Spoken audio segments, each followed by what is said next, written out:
It was a warm Saturday afternoon and the sun hung high in the sky. The park was filled with the sounds of laughter, basketballs bouncing, and friends enjoying the weekend. A group of teenagers had gathered near the courts, enjoying the simple joy of playing a game. They weren't doing anything wrong. They were just like any other group of kids having fun on a sunny day. Among them was a young man named Chris, a 16-year-old who loved basketball more than anything. For him, the park was a place to escape, to feel free, and to just be himself. He had his usual group of friends with him, and they had just finished a quick game. Chris was tall, with athletic build and a friendly smile.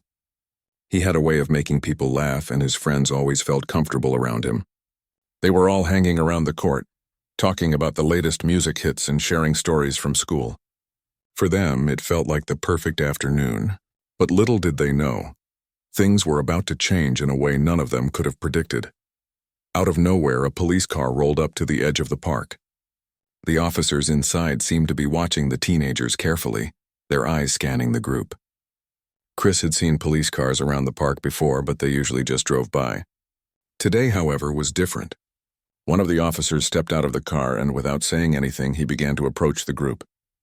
Chris looked at his friends, unsure of what was happening. They didn't feel like they were doing anything wrong. They weren't causing trouble, but the officer kept walking toward them, his gaze fixed on the group. It was as if they were being singled out, even though they were just teenagers playing a harmless game of basketball. "Hey, what's going on?" Chris asked, stepping forward. He wasn't being disrespectful, just curious.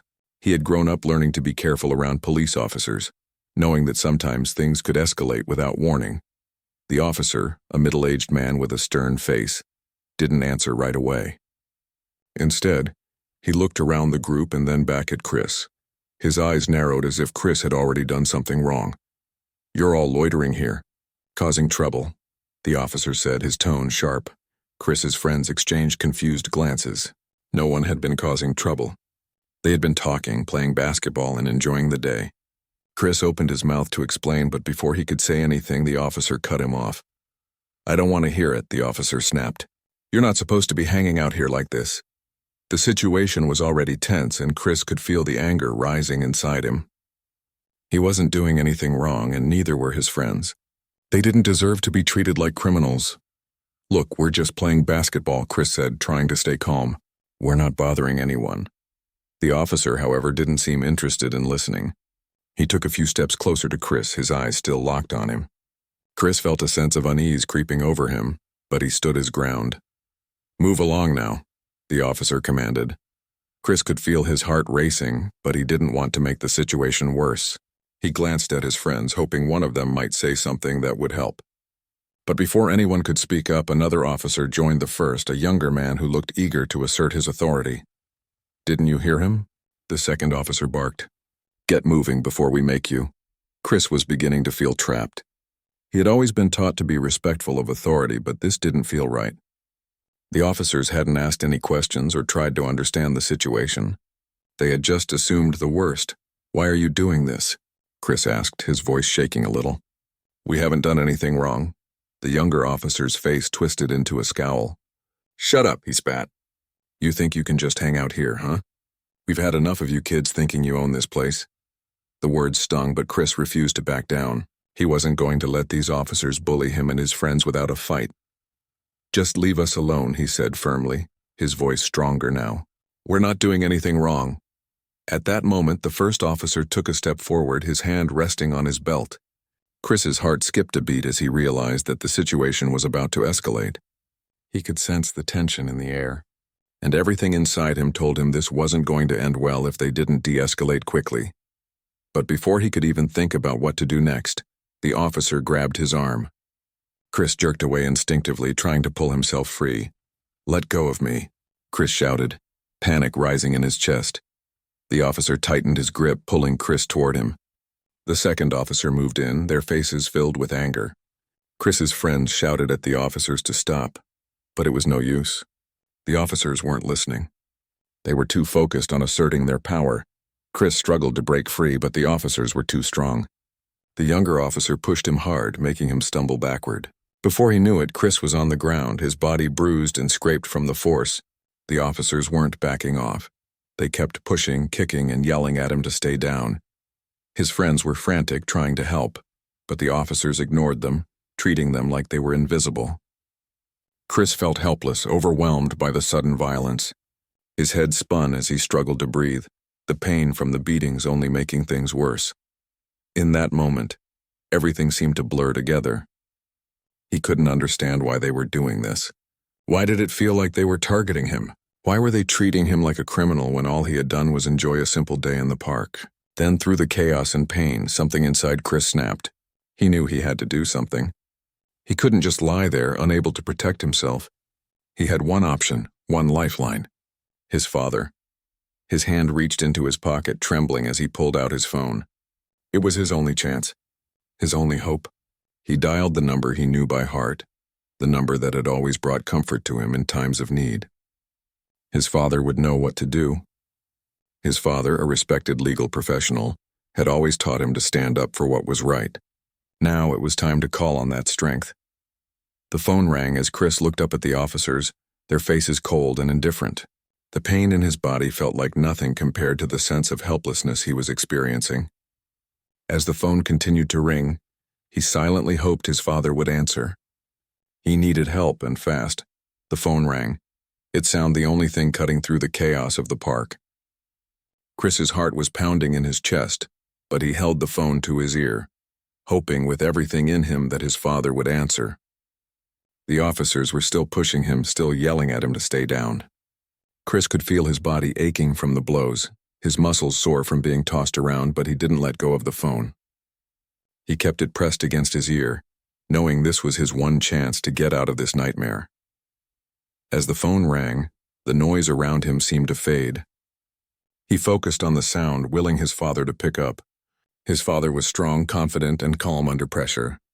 Chris knew that he could count on him. His father would know exactly what to do. That thought alone gave him a small sense of relief amidst the pain and fear. Then finally the phone clicked, and his father's voice came through, low and steady. "Chris?"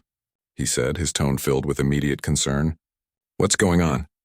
"Dad," Chris gasped, his breath shaky as he tried to make sense of everything that was happening.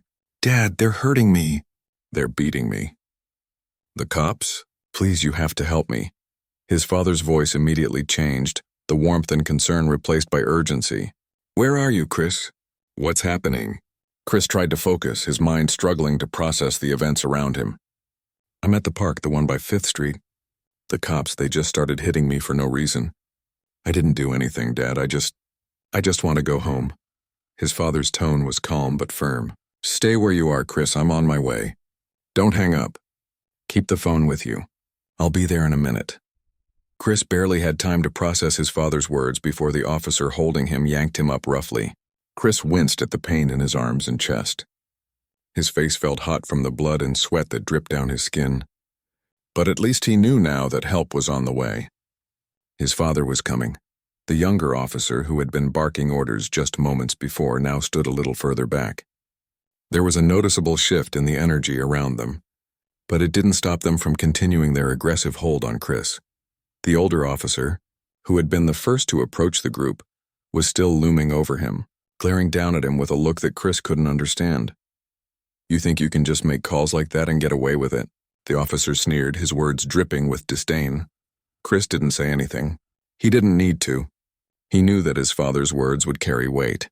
The officers might have thought they could intimidate him, but they didn't know who they were dealing with. As Chris stood there, barely able to stay on his feet, he tried to focus on his breathing. His body was still shaking from the fear and pain, but his mind kept returning to one thought. His father was coming. His father would fix this. He would make sure this injustice didn't go any further. It wasn't long before Chris heard the sound of another car pulling up, the engine rumbling as it slowed to a stop. His heart skipped a beat. His father had arrived. David, Chris's father, stepped out of his car.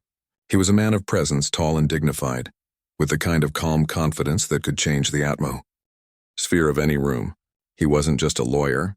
He was the principal legal officer for the city, and he had spent his career standing up for justice. It was that same sense of authority that Chris now saw in his father's eyes as he strode toward the scene. David's voice was the first thing the officers heard as he approached. "What's going on here?" he asked, his tone cold but measured. "You're hurting my son." The two officers froze, their expressions shifting from hostility to uncertainty.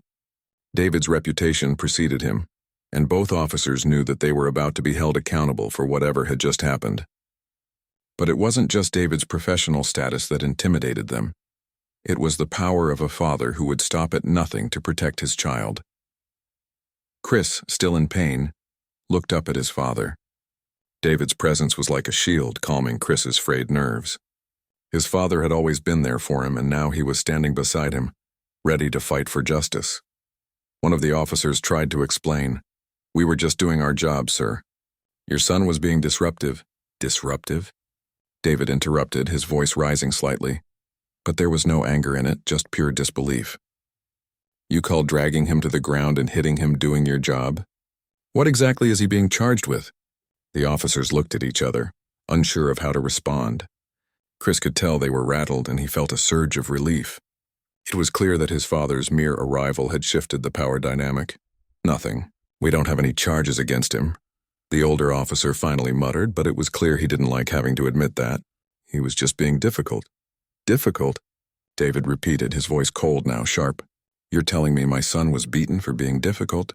"I don't think so." David moved closer to Chris, gently placing a hand on his shoulder, offering him comfort. Chris could feel the pressure in his chest ease a little as his father stood beside him, unwavering in his support. "Get him checked out." "Chris, I'm going to take care of this," David said, his tone firm yet reassuring. Chris nodded, though the pain still lingered in his body. His father, however, was not done. He turned back to the officers, his eyes never leaving theirs. "I want an explanation, and I want one now. What exactly did you think you were doing here?" David's voice had become even more authoritative, and the officers could no longer ignore the power in his words. They didn't speak, their eyes lowered as if they couldn't meet David's gaze. David's gaze hardened. "I want your badge numbers. I want a full report. And I want you to know this. I will not stand for this behavior. Do you understand me?" The officers were silent, but they had no choice but to comply.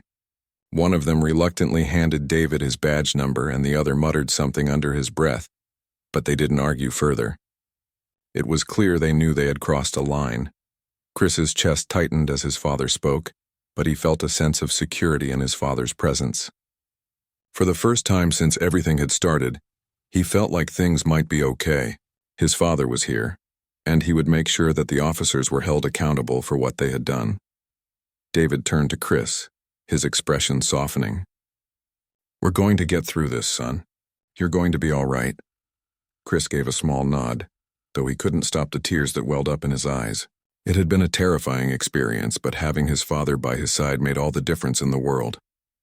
As the officers started to step back, the tension in the air began to lift.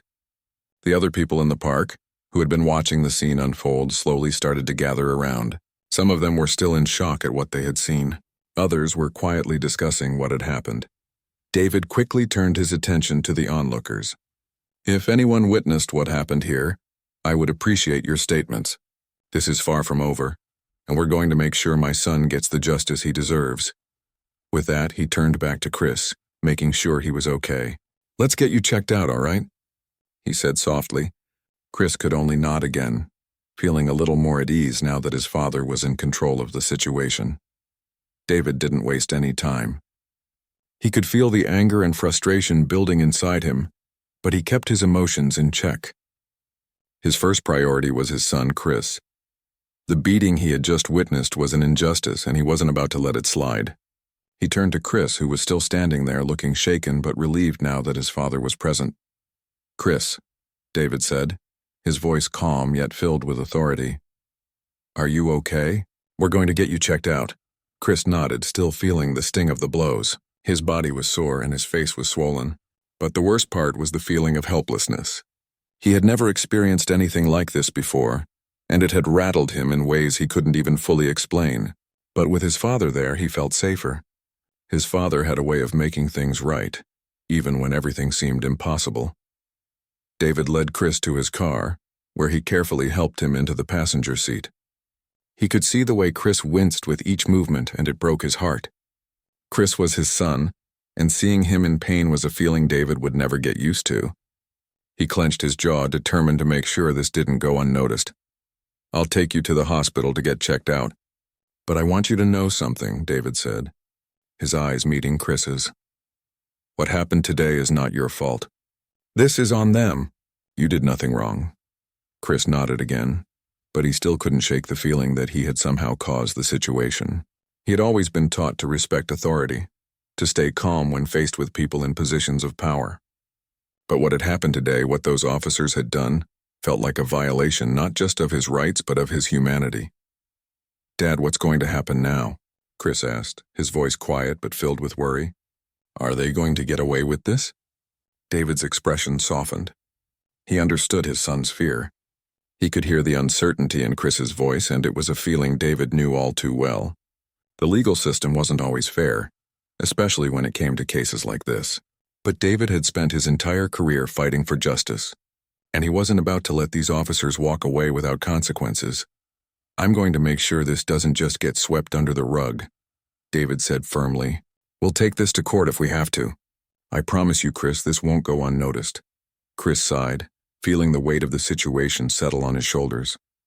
He was grateful for his father's words, but he couldn't help but wonder if it would be enough. He had seen the way people in power could get away with things, and he feared that the officers who had hurt him would do just that. Get away with it. The drive to the hospital was quiet. Chris sat in the passenger seat staring out the window as the city passed by. He had so many thoughts swirling in his mind, but he didn't know where to begin. He had never been in trouble with the law before, and now it felt like his entire world had shifted. He had never realized how quickly a situation could escalate, how one wrong move could change everything. David could sense his son's unease, but he didn't push him to talk. He knew Chris would speak when he was ready. For now, David just focused on the road, his thoughts racing.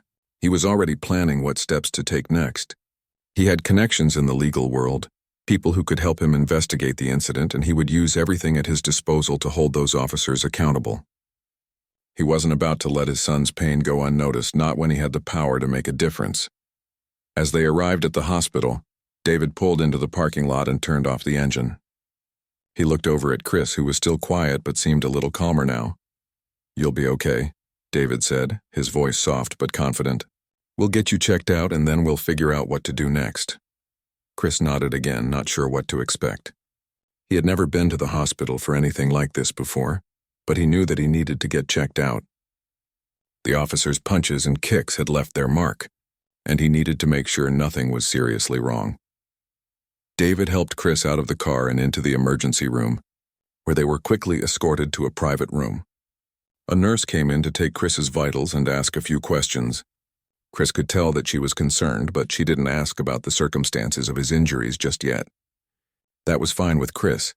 He didn't want to relive what had happened just yet. The nurse finished her initial examination and then left the room, promising that the doctor would be in shortly. Chris sat on the examination table, his body still sore from the beating. He couldn't help but feel a wave of anger wash over him again. Those officers had no right to treat him like that.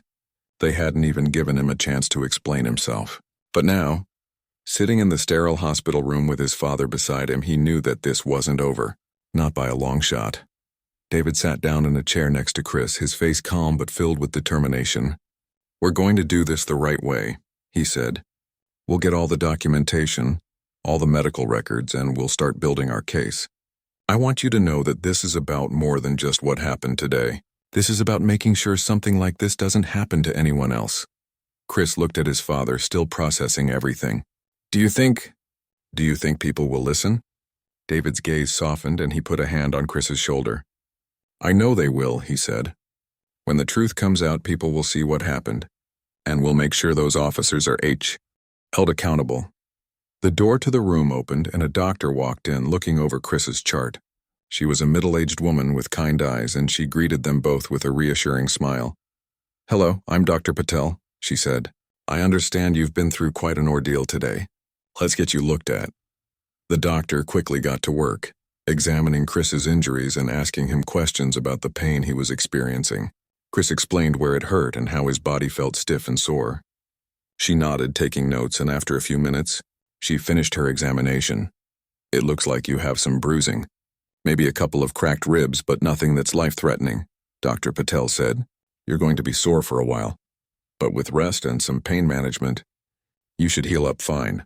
Chris nodded, grateful for the reassurance. But he still couldn't shake the feeling that something needed to be done about what had happened. He didn't want to just move on from it, not when it had been so wrong. David could see the look on Chris's face, and he knew exactly what his son was thinking. We're going to take this one step at a time, son. But you're not alone in this. I've got your back, and I won't stop until those officers are held responsible. Chris felt a small sense of relief at his father's words. No matter what happened next, he knew that he had someone in his corner, someone who would fight for him. As they left the hospital, Chris could feel the weight of the world starting to lift off his shoulders. But he also knew that this was just the beginning. The fight for justice was about to start, and he wasn't going to back down. He would stand up for himself, for his rights, and for anyone else who had ever been treated like this. The next few days felt like a blur to Chris.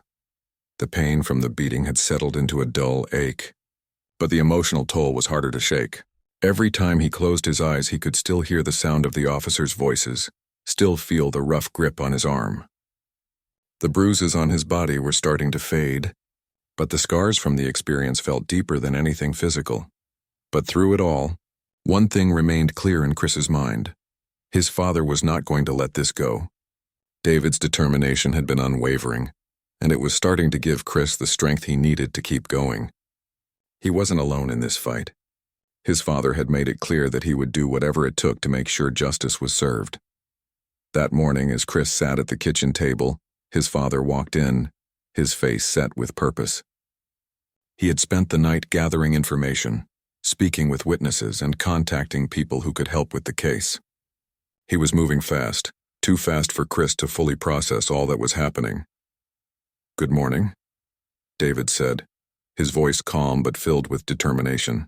"I've got a meeting with the district attorney later today. We're going to start building the case against those officers." Chris nodded, though the weight of it all was still heavy on his shoulders. "Do you think it'll work? I mean, do you think they'll actually be held accountable?" David sat down across from him, looking him straight in the eye. "I don't know what will happen, son. But I do know one thing. If we don't speak up, nothing will change. And I'm not going to let them get away with what they did to you." Chris could see the fire in his father's eyes. His father had always been a man of principle, someone who fought for what was right. Now that same strength was being directed at the officers who had hurt him. "I'm scared, Dad," Chris admitted, his voice barely above a whisper. "What if they don't listen? What if they just brush it off?"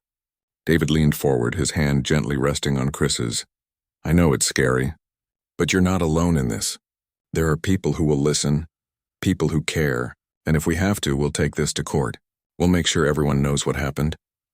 Chris took a deep breath, trying to calm the storm of emotions inside him. He trusted his father, but the fear of the unknown was overwhelming. What if it wasn't enough? What if the officers just denied everything and walked away without facing any consequences? As if reading his thoughts, David continued, "We'll make sure everything is documented. We'll get the medical reports, the witness statements, everything we need. And when the time comes, we'll fight back." The conversation was a reminder of the fight that lay ahead.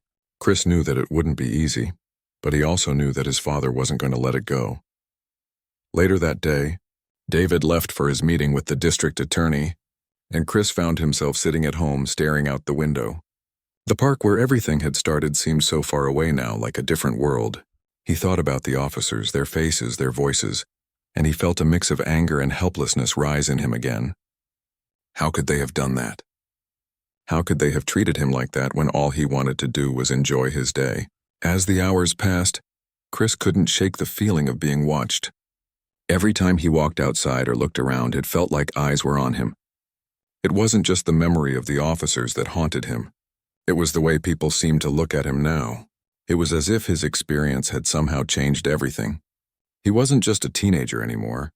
He was someone who had been targeted, someone who had been hurt by the very system that was supposed to protect him. Just as Chris was lost in his thoughts, his phone rang. He picked it up quickly, hoping it was his father calling with an update. "Hello?" Chris said, his voice a little shaky. "Hey, Chris, it's David. I've got some good news." Chris's heart skipped a beat. "What's going on, Dad?" David's voice was steady, but there was an edge of excitement in it. "I've spoken with the district attorney and they're taking the case seriously. We've got the medical records, the witness statements, and I've already contacted a civil rights lawyer to help with the legal side of things. We've got a good chance here, son." Chris felt a surge of hope. "So, they're going to do something?" David's laughter was soft but full of reassurance. "Yes, they're going to do something. We're not just going to sit back and let them get away with this." Chris sat back, letting the weight of his father's words sink in. He had been so focused on the fear of failure that he hadn't realized how much progress had already been made. His father wasn't just reacting to what had happened, he was making things happen. And that gave Chris a sense of peace he hadn't felt in days. Over the next week, things moved quickly. David kept Chris updated on everything, explaining the next steps in the legal process. They would be filing formal complaints against the officers, and the DA's office had already started an internal investigation. Chris's school had also stepped in, offering their support. Teachers and classmates who had heard about the incident were reaching out, offering statements and showing solidarity. It wasn't just the legal process that moved quickly, it was the growing support from the community. People who had heard about what had happened were starting to rally around Chris and his family. They attended town hall meetings, wrote letters to local news outlets, and spoke out against police brutality. The story was gaining traction, and for the first time, Chris started to feel like he wasn't fighting this battle alone.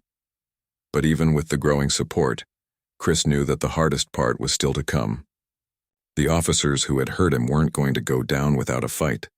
They would have their own lawyers, their own defenses, and they would try everything they could to shift the blame. Chris was prepared for that, but he also knew that he had something they didn't: the truth. One evening, as Chris and his father were going over some of the details for the upcoming legal proceedings, David looked over at Chris, his face serious but full of pride. "I'm proud of you, Chris," David said quietly. "You've been strong through all of this, and I want you to know that none of this is easy.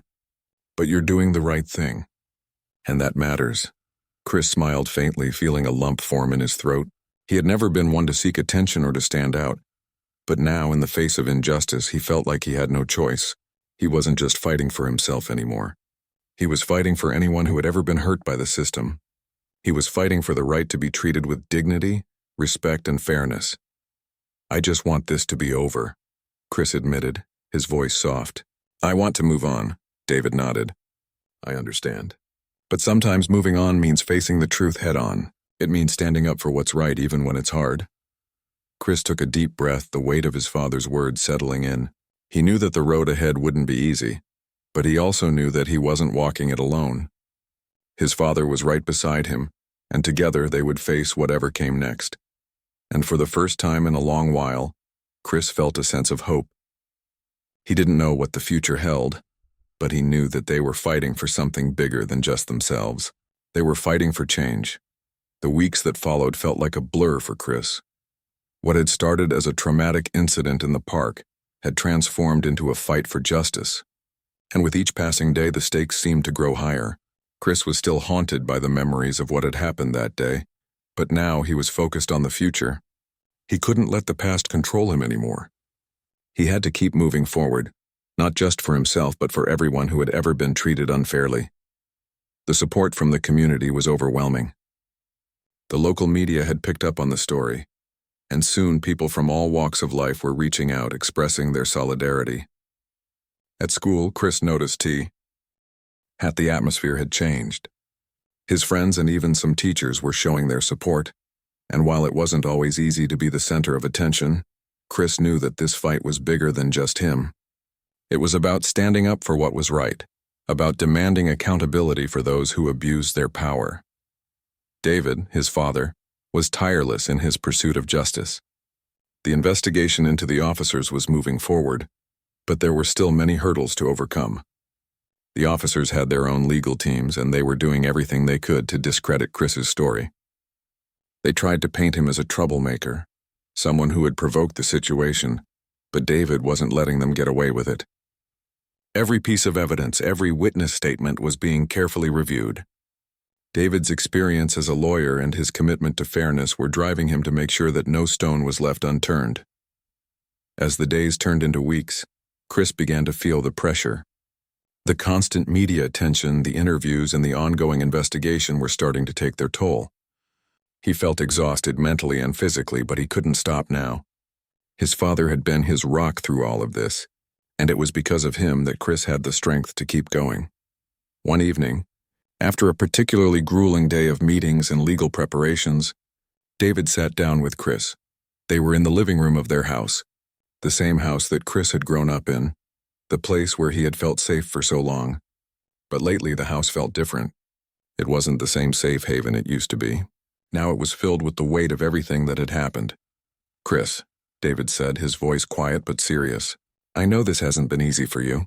I can see how much this is weighing on you, and I want you to know that it's okay to feel that way. You don't have to carry all of this alone." Chris looked up at his father, his heart heavy with emotion. "I'm trying, Dad, I really am. But sometimes it feels like everything is just falling apart. I can't focus on anything else. It's like my whole life is on hold." David nodded, understanding exactly how Chris felt. He had been in similar situations in his own life, fighting for justice, facing obstacles at every turn. He knew the toll it took on a person. "I know, son. I know it's hard. But this is bigger than us. It's about making sure this doesn't happen to anyone else. What we're doing right now is important, even if it doesn't always feel that way." Chris sighed, running a hand through his hair. "I know you're right. But I just want it to be over. I want to go back to how things were before." David smiled gently. "I understand. But sometimes when you stand up for what's right, it takes time. It's not always an easy fight. But we're not backing down. And I want you to remember something, Chris. What you're doing, what we're doing, is making a difference. Whether it feels like it or not, we're moving closer to justice."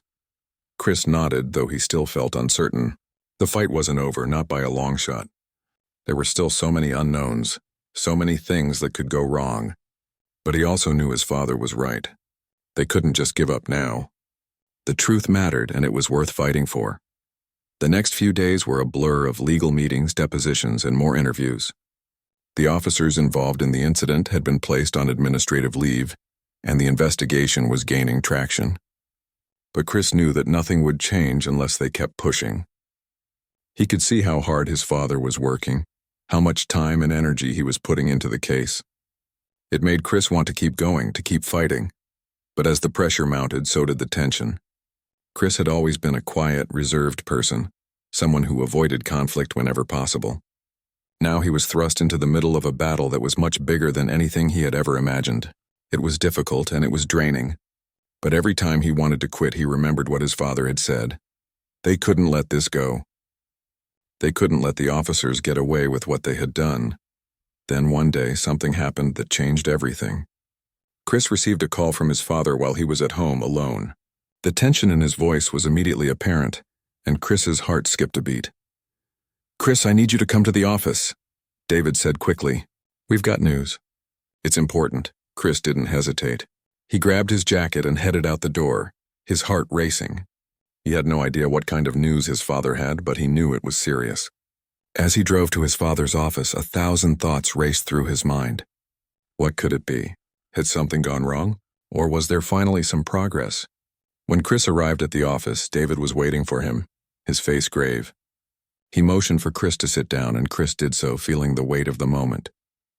"Son, I want you to know that we've reached a turning point," David said, his voice steady. "The investigation is moving forward. We've got enough evidence to take this to court. The officers are being charged with excessive force, and the DA is ready to prosecute." Chris couldn't believe what he was hearing.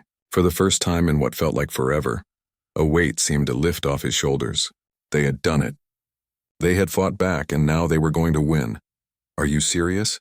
Chris asked, his voice shaking with disbelief. "This is really happening?" David smiled, a mixture of pride and relief in his eyes. "Yes, Chris, this is happening. And it's happening because you didn't back down. You didn't let them get away with it." Chris felt tears well up in his eyes. After everything, the pain, the fear, the uncertainty, it had all led to this moment. They had won. It wasn't over yet, but they had taken the first step toward justice. "I don't know what to say, Dad," Chris said, his voice thick with emotion. "I couldn't have done this without you. You're the reason we're here." David shook his head, his smile warm. "You did this, Chris. You found the courage to stand up even when it felt impossible. You're the one who made this happen." The next few weeks were a whirlwind of legal proceedings. The officers involved in the incident were formally charged and the trial began.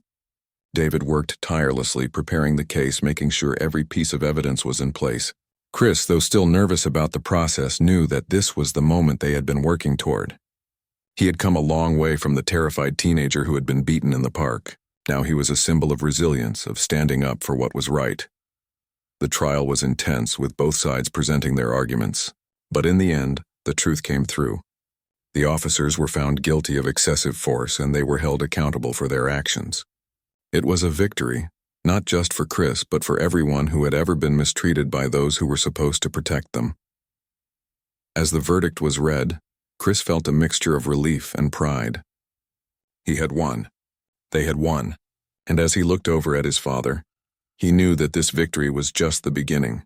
It was proof that one voice, one person, could make a difference. The days following the trial verdict were filled with a sense of relief, but also with an unsettling quiet. Chris had never thought he would find himself in the middle of a legal battle.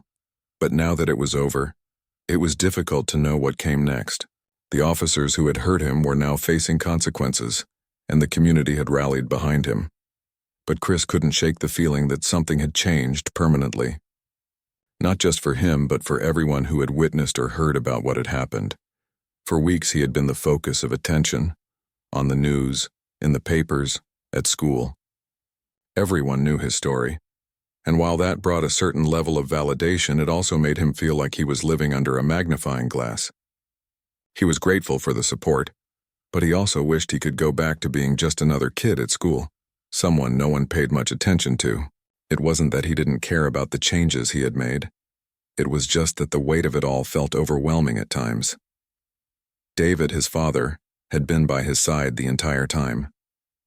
He was a rock, always steady, always focused on the next step. But Chris could see the toll it had taken on him too. David had spent sleepless nights working on the case, running through details, making sure that everything was in order. Now that the trial was over and the officers had been found guilty, David had time to reflect, but even then he didn't stop working. There was still a lot to be done. For him, the fight for justice wasn't just about this case. It was about ensuring that change would come for others too. One morning, as Chris sat at the kitchen table, David walked in with a coffee cup in hand. His eyes looked a little more tired than usual, but his smile was still warm. "Morning, son," David said, setting the cup down in front of Chris. "How are you feeling today?" Chris looked up at his father, trying to hide the weight that still pressed down on his chest. "I'm okay, Dad, just thinking about everything that's happened." David sat down next to him, his gaze softening. "I know it's a lot to take in. It's been a whirlwind, hasn't it?" Chris nodded. "Yeah, sometimes it feels like it all happened so fast. One minute I'm just trying to enjoy a day at the park, and the next, I'm in the middle of a trial." David gave a quiet chuckle, his tone filled with empathy. "I get that. It's been a roller coaster for both of us. But I want you to know we did something important here." "You did something important?" Chris looked down at his hands, still not sure what to say. It wasn't that he didn't believe his father, he did. But everything had changed. His whole perspective on life, on justice, had been turned upside down. He couldn't just go back to the way things were before. He felt like the world was watching him now, and it was hard to know what role he was supposed to play. "You know, you're not just a victim in all of this," David said, breaking the silence. "You're a voice for people who don't have one. You've shown that things can change even when it feels impossible." Chris looked up at his father, feeling a lump form in his throat. It had been hard to accept, but his father was right. This wasn't just about what happened to him. It was about something bigger, about the people who had suffered in silence, who hadn't been able to speak out because they were too afraid. Chris had found the courage to stand up, and in doing so he had become part of something larger, a movement toward change, toward accountability. "I just wish it didn't have to happen this way," Chris admitted, his voice barely above a whisper. "I wish everything hadn't gone so wrong." David placed a hand on his shoulder. "I know, son, I know.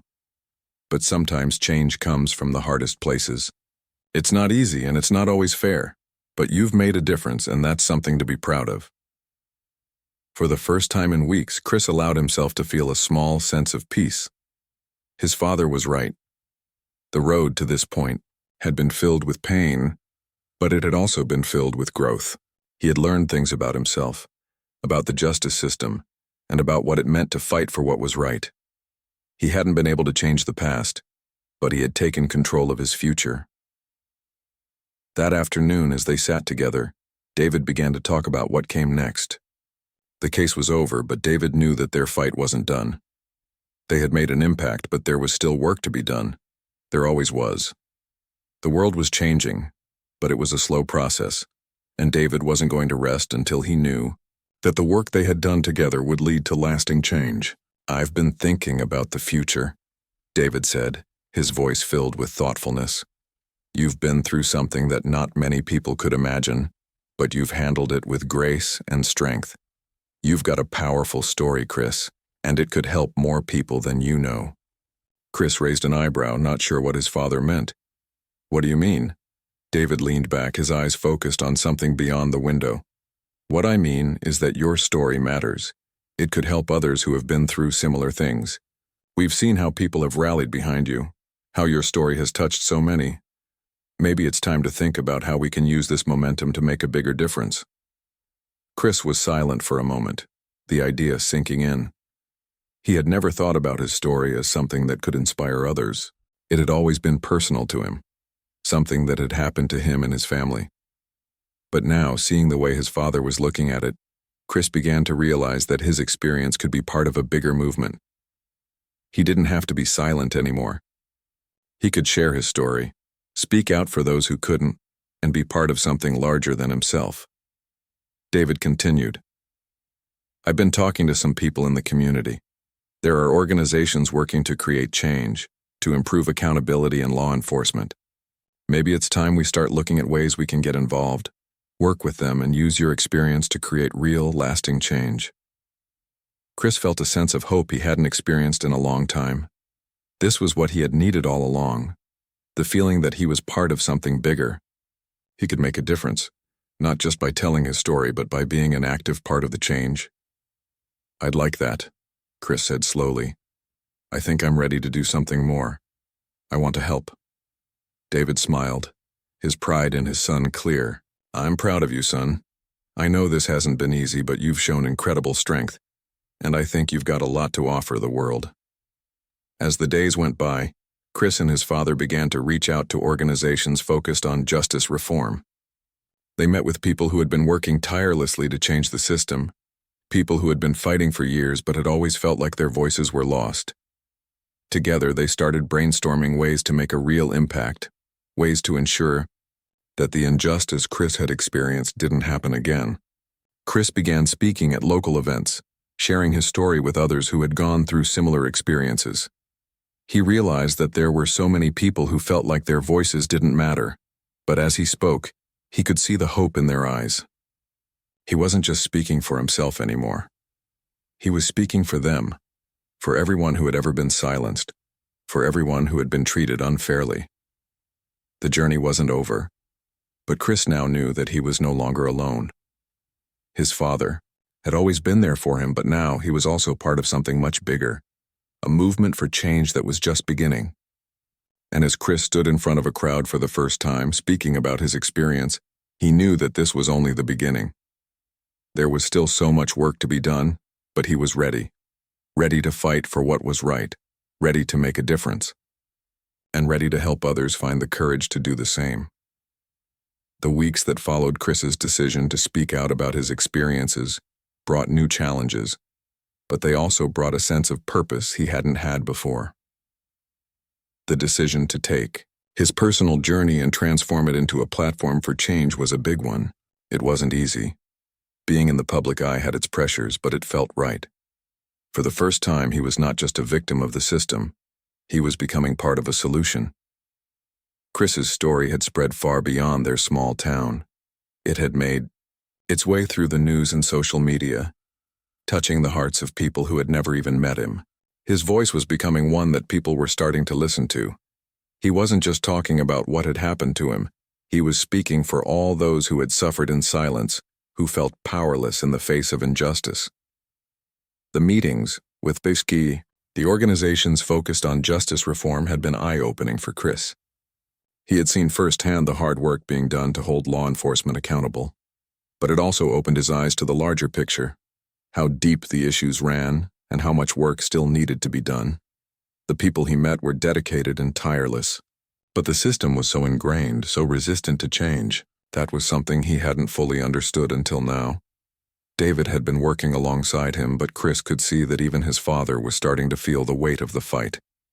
They had made progress, yes, but it wasn't enough. The more they dug into the issue, the more they uncovered how complex and widespread the problem was. It wasn't just about what had happened to Chris. It was about how many others had suffered similarly and had never gotten the chance to tell their story. One afternoon, after another long day of meetings and interviews, Chris and his father sat down together at the kitchen table.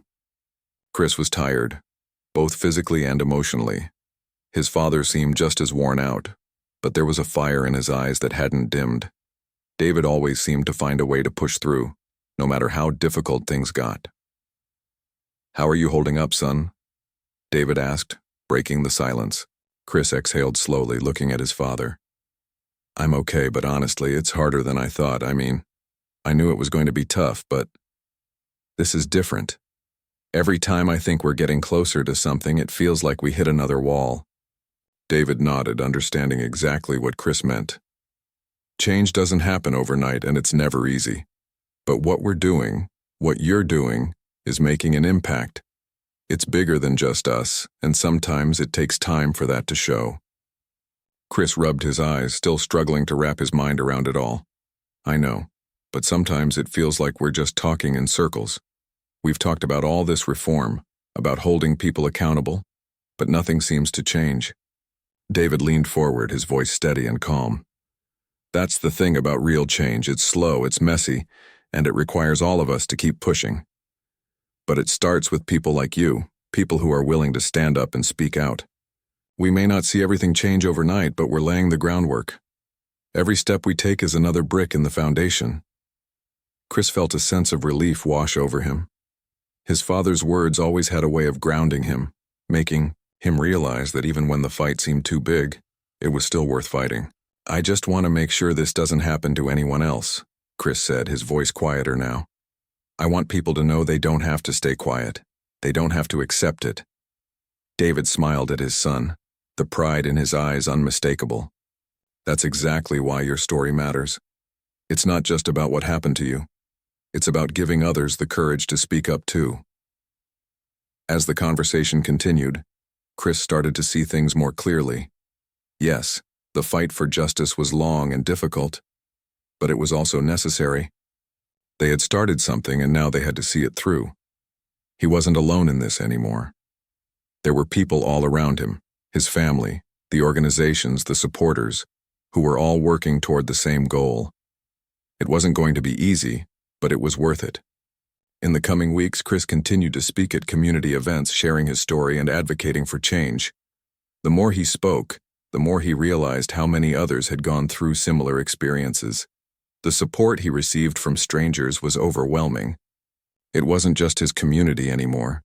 It was a network of people who had been inspired by his bravery and were ready to take action. But as the spotlight on Chris grew, so did the backlash. There were still those who didn't want to see change. There were people who believed that law enforcement could do no wrong, that the system was fine just as it was. Some people even tried to discredit Chris, claiming that he was making things up or that he was just looking for attention.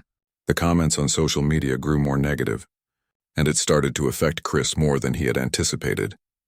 One evening, after another barrage of hurtful comments, Chris sat in his room scrolling through his phone. The words were getting to him, more than he cared to admit. He had always been a quiet kid, not one to seek attention, and now it felt like everyone had an opinion about his life. He couldn't help but feel the weight of it all. It wasn't just the media attention. It was the doubt, the questioning of his integrity. David knocked on his door and stepped inside, looking at Chris with concern. "You okay?" Chris put his phone down, trying to hide the frustration that was growing inside him. "I don't know, Dad. It feels like no matter what we do, there are always going to be people who don't believe us, who don't care. David sat down beside him, placing a hand on his shoulder. I know it's tough. But remember, for every person who doesn't believe in what you're doing, there's someone else who's inspired by it. There are people who are starting to think differently because of what you've said. You've already made a difference, Chris. Chris took a deep breath, looking at his father. I just want it to stop. I want people to see what's really going on, not just the part they want to believe. David nodded. That's the challenge, son. People don't always want to see the truth when it's uncomfortable, but the truth doesn't change just because people ignore it, and eventually more people will see it. Change takes time, but it will happen. Chris knew his father was right. The road was long, and there would always be people who resisted the truth, but that didn't mean he could stop. He couldn't let the negativity derail the work they had started. There were too many people counting on them to make a difference. The next few days were a reminder of why they had started this journey in the first place. Chris received messages from people who had been following his story, people who had been victims of police brutality or racial profiling, people who felt like they had no voice. Their messages made Chris realize how much his story had resonated with others. They thanked him for speaking out, for giving them the courage to share their own experiences. Chris felt his confidence growing. He was no longer just a victim of a terrible event. He was a voice for the voiceless, and every day more people were listening. As Chris and his father continued to work with the organizations pushing for justice reform, they realized that the path ahead was still long. But they were no longer alone in the fight. They had a community behind them, people who were ready to take action and make sure that the system was held accountable. The victory in Chris's case was just the beginning. It was a spark, a starting point for something much bigger, and Chris was determined to keep the fire burning.